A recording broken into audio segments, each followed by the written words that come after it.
The jungle was quiet, too quiet. Cole crouched behind a thick root, eyes scanning the leaves for movement. His shirt stuck to his skin with sweat, and his boots were muddy from the trek through the alien terrain. This planet Verdun 6 was green, humid, and full of strange sounds. But today, it was dead silent. He hadn't eaten in 2 days. Cole checked the trap he'd set hours ago. A net woven from thick alien vine stretched above a patch of wild fruit bushes. It was a gamble. The planet had predators, sure, but also small deer-like creatures with soft flesh. He was hoping to catch one of those. Anything edible? Then snap, the state. Vines pulled tight, something heavy. Cole jumped to his feet, grabbed his homemade spear, and ran toward the noise. His heart pounded with a mix of hunger and hope. Branches slapped his arms as he rushed through. When he reached the clearing, froze. It wasn't a beast, it was a girl. An alien girl caught upside down in his net. Her long vine-colored hair dangled below her, nearly brushing the ground. Arms were pulled above her head. Her legs twisted in the trap. Her skin was soft green with glowing patterns running across her body, like markings on a leaf. She was small, maybe 5 feet tall, with wide glowing eyes full of fear. She didn't scream. She didn't fight. She just whispered, voice shaking, "Please, please don't eat me." Cole blinked. Did he hear her right? He stepped closer, lowering his spear. You speak common?" Her eyes darted to his teeth, then back to his eyes. "You're a carnivore, aren't you?" she whispered. Cole raised an eyebrow. "I what?" "No, I mean yes. But listen, I didn't know this would catch a person. I thought you were a—" He stopped. She looked terrified, her green arms trembling as she hung helplessly. She wasn't even struggling to escape. He knelt slowly, showing his empty hands. "I'm not going to hurt you. You hunt with vines," she said. "You wait for something helpless. That's how the med-eaters do it." Her words stung more than they should have. "I was trying to catch food," he said softly. "Not someone like you. Are you okay?" She winced as she tried to move. "I am herbivorous. My kind does not have claws. I am prey. But I don't want to die today." Cole sighed and moved to the side of the net. He pulled out his knife and sliced the vines, holding it up. The girl dropped a few feet and landed in a crouch with a soft thump. She scrambled back but didn't run. She just sat on the ground, arms around her knees, watching him closely. "I'm Cole," he said. She didn't answer. "You got a name?" "Lyra." He nodded. "All right, Lyra, look, I'm not going to eat you. I was just hunting for food, not for anyone." She looked at his bag. A piece of dried alien meat was half wrapped in cloth. Her voice turned cold. "You do eat meat?" "Ain't." Shrugged, "Yeah. But I've also eaten roots, berries, bugs, whatever keeps me alive. You're not on the menu." That made her blink. Something about the way he said it, the dry tone, the tiredness in his eyes, made her believe him just a little. Still, she didn't relax. "Why trap near the orchard?" He raised a brow. "What orchard?" She pointed back through the jungle. "That way. There are sweet pods and vine fruits. I was gathering before I got caught." Cole frowned. "Didn't see anything edible in that direction. I covered them with moss, so the other animals wouldn't find them." He tilted his head, curious now. "Smart." "I'm prey," she said quietly. "We learn to be smart or we die." Cole glanced at her feet, bare, bruised. Her ankle had a faded scar from an old trap, maybe not even his. She wasn't lying. Suddenly she stood, cautious. "Leave now," she said. "You can have the fruit I hid. Just don't follow." He raised both hands. "I won't." She turned, then paused, her voice softer this time. "Your trap was clean. No blood, no damage. That's because I'm not a monster." She looked at him over her shoulder. Her eyes weren't just green, they shimmered. Most carnivores don't think they are. And with that, she disappeared into the trees. Cole watched the spot she vanished. Still holding the piece of vine he'd cut, the jungle, once silent, now whispered again. And somewhere, not far away, a girl with glowing skin was watching him just as closely as he had watched her. Cole sat beside the fire, poking the crackling wood with a stick. The meat he had found yesterday was gone. His stomach grumbled again, louder this time. But it wasn't just hunger scratching at him. It was that girl, Lyra. Her face haunted him. He hadn't meant to catch her. She was soft-spoken, harmless-looking. But it was the way she looked at him that stuck in his head, like she was expecting him to bite her. Like she'd been bitten before. The jungle hummed around him. Faint noises in the distance, birds, wind through the trees, maybe something larger. Moving through underbrush, but nothing came close to his camp. Most creatures sensed the fire and stayed away. The smart ones did. He glanced toward the direction she had gone. He told her he wouldn't follow. But that didn't mean he wasn't curious. The next morning, he found footprints near the edge of his camp. Not fresh but not old either. Small. Barefoot she'd come back. She had been watching, instead of feeling alarmed. He smiled a little. He left something out to boiled root vegetables and a piece of cloth to carry them. Then he walked away from his camp for a few hours, pretending to scout. When he returned, the food was gone. The cloth was folded neatly on a rock. The third day, he saw her. She didn't speak. She was crouched in a tree, watching him with wide green eyes. She held a bright red fruit in one hand. When their eyes met, she gently placed it on the ground near his trapline, then leaped away like a frightened animal. He waited until nightfall to pick it up. It was perfectly ripe and sweet. That night, he said softly into the darkness, "Thank you." No one answered, but he felt eyes on him. Quiet eyes, curious, maybe less afraid. On the fifth day, she spoke again. She approached his fire at dusk, only stepping halfway into the clearing. Her skin glowed gently under the moonlight, and her voice was low. "Why do you kill to live?" Cole looked up, surprised. He didn't have an easy answer. "I don't enjoy killing," he said. "I'm not built like you. I need protein. Meat helps." "You're stronger," she replied, stepping closer. "Bigger.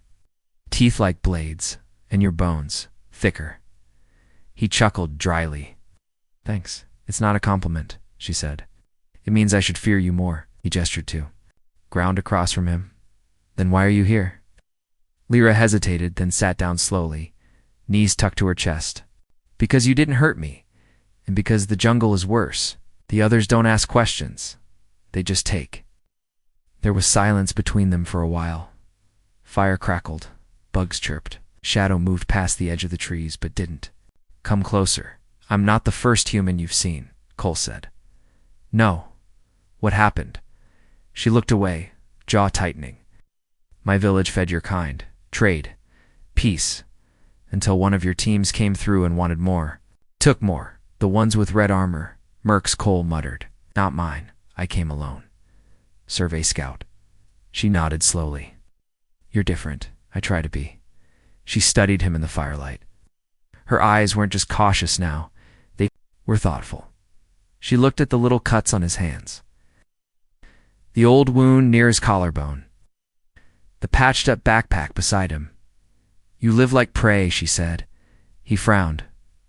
"What do you mean?" "Quiet, hidden, careful. You don't walk like a hunter. You walk like someone always looking over his shoulder." He laughed softly, shaking his head. "Maybe that's true." Lyra reached into her satchel and pulled out a folded leaf. Inside were glowing berries. She handed them to him. "They'll fill you better than roots."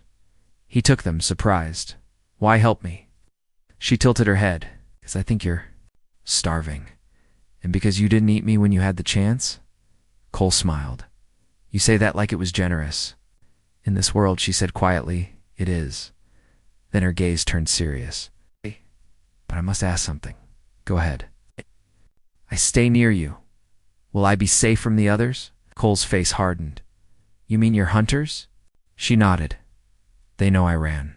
And I think they found my scent again." He picked up his spear and stared into the dark trees. "Then I guess they'll meet someone new this time." She looked at the firelight dancing across his jaw, his tired hands, the sharp tip of the weapon he made himself and, she whispered. "They won't expect a human to protect prey."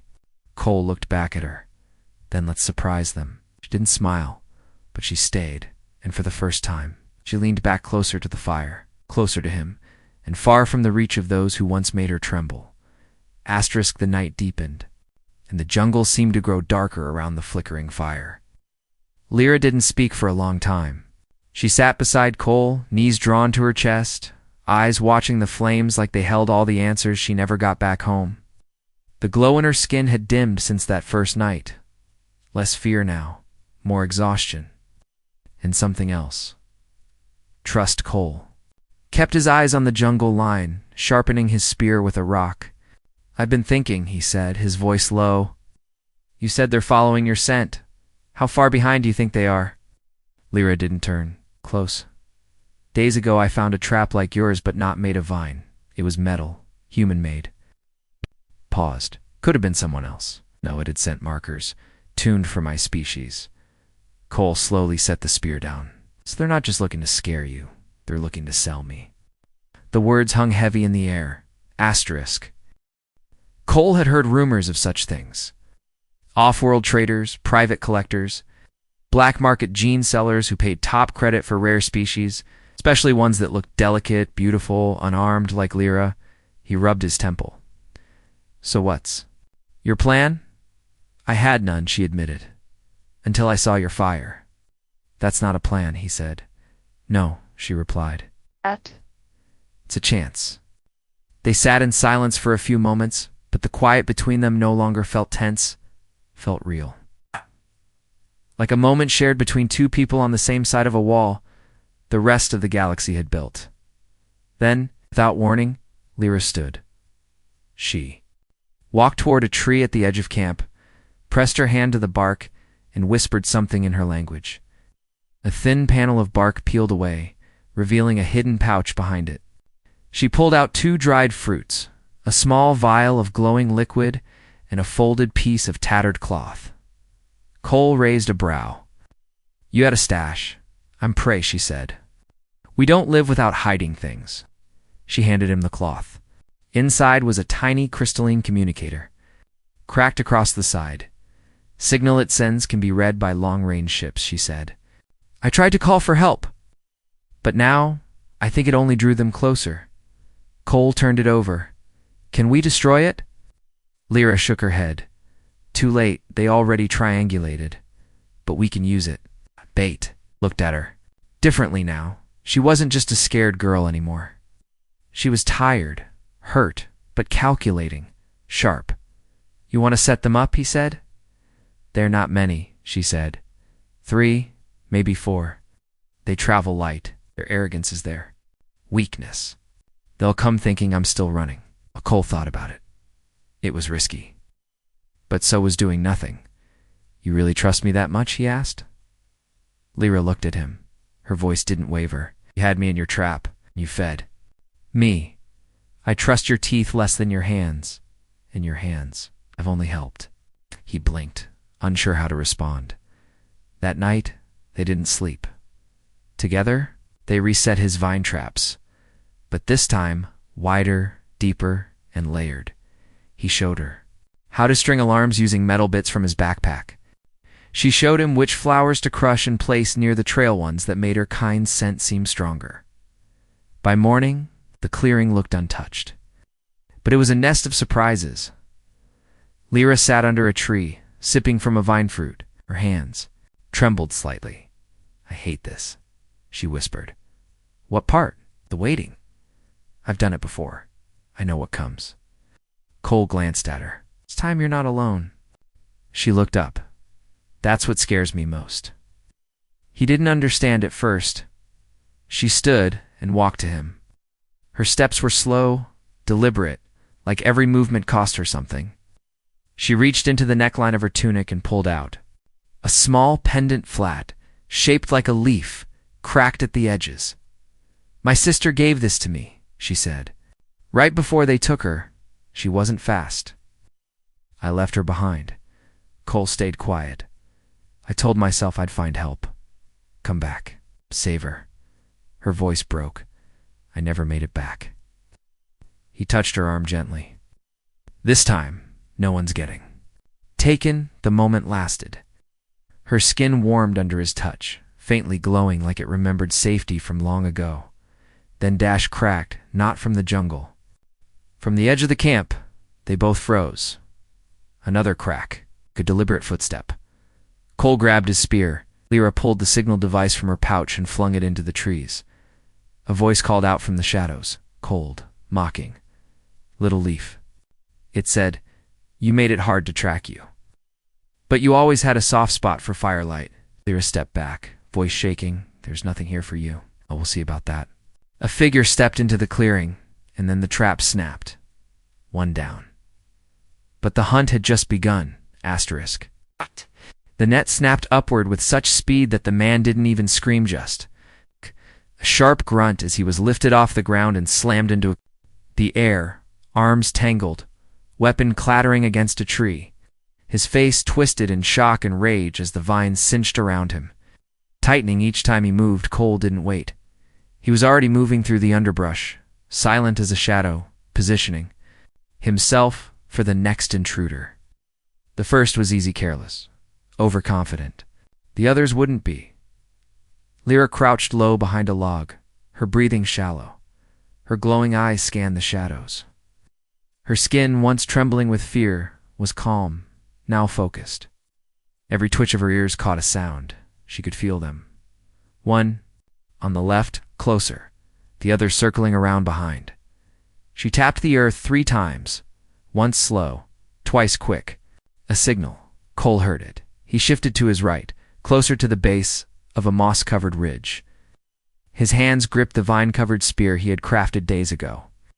It wasn't a blaster, but it didn't need to be. In these trees, silence mattered. More than firepower? A branch snapped. Cole turned to slow. The second hunter appeared. It's taller than the first, with dark gray armor and a half-mask over his face. He raised a sleek weapon, compact, deadly, humming with energy. But Lyra screamed. It wasn't a scream of fear, it was sharp, high-pitched, and unnatural. A warning cry. The man hesitated for half a second. That's all Cole needed. He lunged from behind the ridge and drove the butt of his spear into the back of the man's knee. The hunter staggered. Cole spun, grabbed the man's wrist, and smashed it against a rock. The weapon dropped, a punch to the gut, then another to the jaw. The hunter dropped. Lyra ran to Cole, eyes wide. "There's one more." "I know," Cole said, panting. Then the silence hit. Not the quiet of a jungle resting, but a stillness so deep it warned of death. Lyra's skin glowed brighter. "He's not like the others." Cole turned to her. "You know him?" She nodded slowly. "He's the handler. He's the one who speaks when others shoot. He never needs traps. He doesn't chase." "What does he do?" "He waits, and he watches." Cole cursed under his breath. From behind the trees, a slow, deliberate clap echoed. "Well done," the voice said. "Calm, dry, unhurried. You took down my 2 hounds, but that only means I'll fetch you myself." Lyra stiffened. "Crevin." The man stepped into view. Untouched, unmasked. He wasn't like the others. He wore no armor, just a dark tunic, reinforced pants, and a silver band around his neck. His eyes were black, too black, cold and endless. "I gave you a week's head start, Little Leaf," he said, smirking. "That was fair. You harvest the weak," Cole snapped, stepping forward. Crevin glanced at him. "Ah, the human. I should have known. Your species always likes to break other people's chains, even when you can't break your own." Cole raised his spear. "She's under my protection." Crevin smiled. "Protection? She bonded to you, didn't she?" Lyra's breath caught. Cole blinked. "What does that mean?" Crevin chuckled. "You don't know? Of course you don't. You're the fool in this story. You think she's just some frightened runaway? Her species is bred to survive through attachment. They bind to their protector, their keeper, their master. It's not love human, it's instinct." Cole looked at Lyra. She didn't deny it, but she stepped between him and Crevin anyway. "Even if it was instinct," she said. Voice steady. "I chose him." Crevin sighed. "Then he dies first." He raised a concealed weapon, slim black. Deadly. Cole moved to shield her, but Lyra moved faster. With a twist of her hand, she pulled something from her hair-a-coiled vine, sharpened at the end. She threw it. It missed Creven's heart but struck his shoulder. He staggered. Cole charged. He slammed into Creven like a falling tree, knocking the weapon away. They fell hard. The jungle shook with the force. Cole's fists landed like thunder. 1, 2, 3. But Creven wasn't weak. He threw Cole off with a grunt, stood, and reached for a knife at his waist. A scream echoed again, but this time it wasn't Lee Wire. It was the jungle itself. From the traps they'd set earlier, Cole had rigged something special. Sound-based alarm, carved from bone and hollow seed pods. The moment Creven crossed the path to the fire, triggered, dozens of jungle birds exploded from the trees, and something else moved with them. Something bigger. A predator. Not human. Not alien. Native. It had been watching too. Creven turned just in time to see glowing yellow eyes rush toward him from the dark. He screamed as the beast leaped. Cole pulled Lyra back, shielding her with his body as the chaos unfolded. Branches cracked. Blood sprayed. Handler's final cry was swallowed by the trees. Then, silence again, but not the same silence. This one was clean. Cleared. Cole slowly sat up, breathing hard. "You okay?" Lyra nodded. "You." "Bruised," he said, "but breathing." She looked at him for a long time, then placed her palm against his chest. "This time you didn't just protect me," she said. "You fought for me." He looked into her glowing eyes. "And I'll do it again," she smiled. Faint and tired. Then, almost playfully, she said, "I guess I've bonded for good." By morning, the jungle was quiet again, but this time it felt different.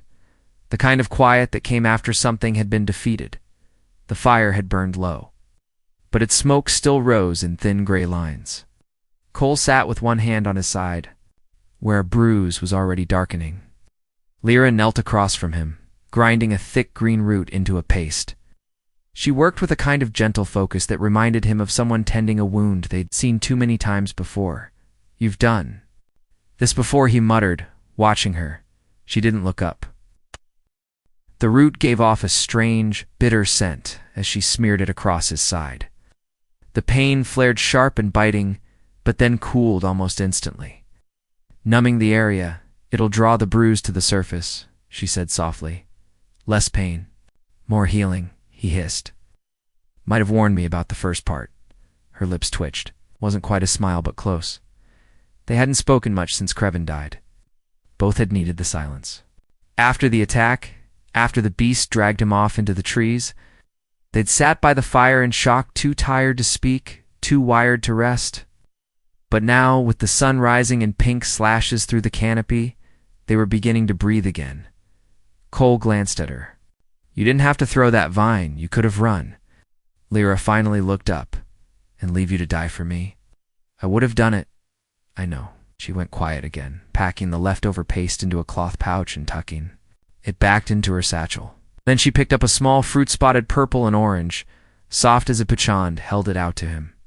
He raised an eyebrow. "Didn't we agree I'm a meditor?" Her eyes sparkled faintly. "Has protein, plant-based, dense, good for recovery. Just chew slowly." Cole bit into it cautiously.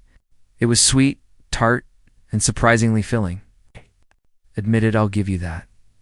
She relaxed a little, folding her legs underneath her. "We didn't grow up with weapons," she said. "My people, I mean. We weren't built for war. We were farmers, healers, climbers when the others came. We didn't stand a chance." Cole listened. "I used to make these root pastes for my little brother," she said. "He broke his leg falling from a harvest vine. I carried him home, spent weeks helping him walk again." She looked away. "He was taken 2 cycles ago." Cole didn't speak. He knew that kind of silence, the kind you carried because the grief had nowhere else to go. "I've been alone since," she whispered. "Until you." He swallowed hard. "You're not alone now." Something shifted in the air between them. Not tensions, softer. Familiar. The fire cracked gently between them. She leaned slightly forward, voice barely above a breath. "Should know something." He nodded. When I said I bonded, it wasn't just instinct. His gaze met hers. I could have resisted. There are methods, ways to break the pull, but I didn't want to. I watched you in the forest. How you moved. How you looked at the trap after I fell into it like it was your fault. Even when I flinched, you never touched me unless I gave you permission. You made space for me to feel safe. Cole exhaled slowly. I didn't do it for a reward. No, she said. That's why it mattered. Then she added something else, something quiet but honest. I want to stay. He nodded once. Then you do. Later that day, they began rebuilding the camp together. Not just a fire pit now, but a shelter. They gathered vines, large leaves, stones. Lyra showed him how to bend sapwood into an arching frame, and he showed her how to tie the joints tightly with soaked fiber. By dusk, they had something that resembled a home. She sat cross-legged inside, holding a seed pod lantern that glowed faint gold. She said, we used to build like this. Before, everything was taken. Before we scattered. Cole sat beside her, sipping water from a hollowed fruit. Then maybe we build again. She looked at him for a long time. With you, with whoever's willing, he said, but yeah, with me. They ate together that night, fruit, roasted roots, and the last piece of dried meat from his pack. He didn't miss it as much as he thought he would. She reached over and gently placed her hand on his wrist. He didn't pull away. Thank you, she said. For what? For not treating me like prey. He looked down at her fingers, slender, green, strong, despite the softness. You're not prey, Lyra?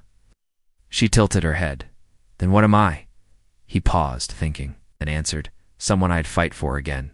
She closed her eyes, just for a second, and smiled. Asterisk, the days that followed were quieter, but no less charged with unspoken change. Cole and Lyra moved through the jungle as two halves of a whole, each learning from the other, his human strength tempered by her delicate knowledge of the land, her fears slowly replaced by a growing sense of belonging. One afternoon, as the sun filtered in golden beams through the thick canopy, Lyra sat cross-legged beside the fire, weaving thin vines into a delicate band. The soft green strands twisted into an intricate pattern, forming a symbol neither fully understood but both respected. Cole watched her work, fascinated. What's that? She glanced up, eyes calm and distant. A mark. It means protection. In my culture, we give it only to those we trust completely. It binds us not just in body but in spirit. We're hearing his Indias. He raised an eyebrow, leaning forward. You mean like a promise? She nodded slowly. More than that. It's permanent. It grows beneath the skin, invisible at first. But as the bond deepens, the mark becomes real, visible to all. Cole's heart skipped a beat. Permanent. You sure you want to do that? Lyra hesitated for a moment, then smiled faintly. I don't want to lose what I have now, not after all I've been through. He reached out and took the vine bracelet gently from her hands. You don't have to prove anything to me. She shook her head. It's not for you, it's for me. To remind me I'm not alone. To remind me you're here. For a moment, the jungle seemed to hold its breath. Cole smiled and nodded. Then let's do it. With careful hands, Lyra lifted the bracelet over Cole's wrist. It was cool against his skin. The vines seemed to pulse faintly with life. Then she pressed her palm against his forearm. A soft glow spread beneath the surface of his skin. Cole gasped. It's working, she whispered. The glow shifted, forming a patterned sharp lines that twisted and turned like roots and branches. It shimmered, then faded, leaving behind a faint trace, like a whisper beneath the flesh. Cole flexed his hand, amazed. Lyra smiled, her eyes shining brighter than before. Now it's our bond, visible to anyone who knows the meaning. He looked at her, suddenly more aware of everything: her grace, her strength, softness hidden beneath her guarded exterior. Then she surprised him. She took his hand and held it tightly. There's more, she said. The mark is only the start. Bonds like these come with responsibilities. What kind of responsibilities? To protect each other, to share pain, to fight for life. Cole's gaze hardened. I'm ready, she smiled, a real smile that lit her face. Good, because you won't be able to walk away now. Days turned into weeks. The mark on Cole's arm pulsed faintly. Beneath the skin, a constant reminder of what they shared. Together, they explored the jungle, hunting and foraging, learning to read the signs of both prey and predator. Cole taught Lyra how to use his spear with precision. She showed him which plants healed and which were poison. They built a life, simple and fierce. But the past was never far behind. One evening, as the twin moons rose, casting silver light through the leaves, a sharp sound broke the distant howl that set their nerves on edge. Lyra stiffened. They're coming. Cole tightened his grip on the spear. Let them come. She looked at him, eyes wide. You don't understand. This isn't just hunters. It's a war party. They want to claim what I left behind. He nodded. Then we'll fight for what we have. As shadows moved through the trees, Cole felt something new, a surge of protectiveness that burned hotter than any hunger. This bond, strange and alien as it was, it changed him. He wasn't just a man in the jungle anymore. He was a guardian, and he would not let anything take her away. The night was thick with tension. The jungle around their camp seemed to hold its breath as shadows crept closer, swallowing the light of the twin moons. Ow! Cole stood beside Lyra, his spear gripped tightly in both hands, eyes sharp and alert. Her glowing skin pulsed faintly in, the darker, silent heartbeat matching his own. They had prepared for this moment. The traps were set, the alarms ready, but nothing could fully steel them against what was coming. The first figure emerged from the underbrush, a tall, armored warrior moving with cold precision. Behind him came others, their faces masked, weapons drawn. The war party had found them. Lyra's hand tightened on Cole's arm. They want to take me back, to claim me as theirs, to sell me. Oh, jaw clenched. Not if I can stop. Them. The warriors advanced with calculated steps, eyes scanning, searching for signs of movement. Cole moved silently through the trees, guiding Lyra behind cover. The moment was fragile, every second stretching like a taut wire suddenly. A low whistle pierced the air. Creven's call. The war party stopped, confusion flickering across their masked faces. Cole's heart raced. Without warning, the jungle erupted. From hidden traps, thick vines shot out, ensnaring ankles and dragging warriors into the shadows. Alarms clanged, sending flocks of alien birds screaming into the sky. The earth shook beneath the charge of a massive native predator, its yellow eyes glowing with primal fury. Chaos exploded. Cole fought with fierce determination, spear striking, dodging, pulling Lyra to safety when a blade swung too close. Lyra, small but quick, used her vines like whips, tangling limbs and blinding eyes. Despite the fury, the war party was relentless. Cole caught sight of their leader, the one who had haunted their nights. The cold black eyes that had looked into Lyra's soul. He was moving toward her. With a roar, Cole pushed through, intercepting the man's advance. Their weapons clashed, steel against spear, strength against will. Lyra's eyes shone brighter than ever. With a swift motion, she unleashed a coil, a sharpened vine that wrapped around the leader's wrist, wrenching his weapon free. The man snarled, stumbling backward. Cole seized the moment, driving his spear forward. The tip piercing armor and flesh. The leader collapsed, the fight draining from his eyes. One by one, remaining warriors fled into the jungle's shadows, leaving silence in their wake. Cole dropped to his knees, breathing hard. Lyra reached out, placing her hand over his heart. "You saved me," she whispered. He looked into her glowing eyes, feeling something deeper than relief. "No," he said, voice steady. In the quiet aftermath, as dawn's first light filtered through the trees, they sat side by side. The bond between them, marked beneath the skin and in their hearts, had been forged in fire and shadow. Lyra smiled softly. I was herbivore, you were carnivore, but together, we are something new. Cole nodded, reaching for her hand. Not prey, he said. Not hunter, she replied. Partners. She squeezed his hand gently. Forever.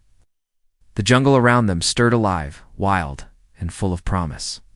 Together, they faced the dawn, and whatever came next. The end. Asterisk.